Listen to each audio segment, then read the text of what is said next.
हार जीवनको अन्त्य होइन, तर धेरै मानिसहरूले एउटा गल्ती गर्छन्। उनीहरू असफल भएपछि सपना छोडिदिन्छन्।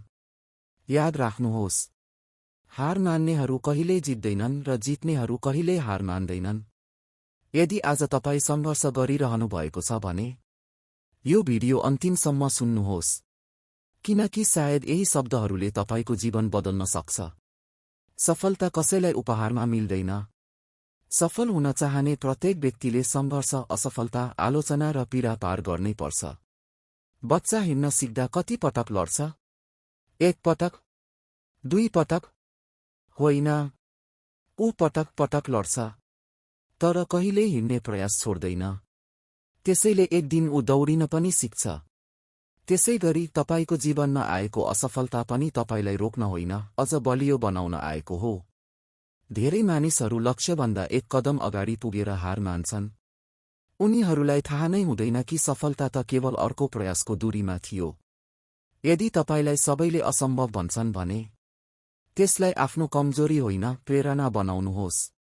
किनकि इतिहास बनाउने मानिसहरू ती नै हुन् जसले अरूको शङ्का होइन, आफ्नै विश्वास सुने। याद राख्नुहोस्, समय बदलिन्छ, परिस्थिति बदलिन्छ, तर कहिल्यै नबदलिने कुरा भनेको मेहनतको परिणाम हो।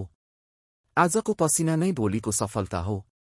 त्यसैले बहाना होइन, प्रयास बढाउनुहोस्। डर होइन, साहस रोज्नुहोस्। हार होइन, सिकाइ स्वीकार गर्नुहोस्। आज आफैसँग एउटा वाचा गर्नुहोस्, जति कठिन परिस्थिति आए पनि म आफ्नो सपना छोड्ने छैन। जति धेरै असफल भए पनि म फेरि उठ्नेछु। किनकि हार केवल त्यही मानिसको हुन्छ जसले प्रयास गर्न छोड्छ। संसारले तपाईलाई रोक्ने धेरै कारण दिनेछ, तर तपाईसँग अगाडि बढ्ने एउटा बलियो कारण भए पुग्छ।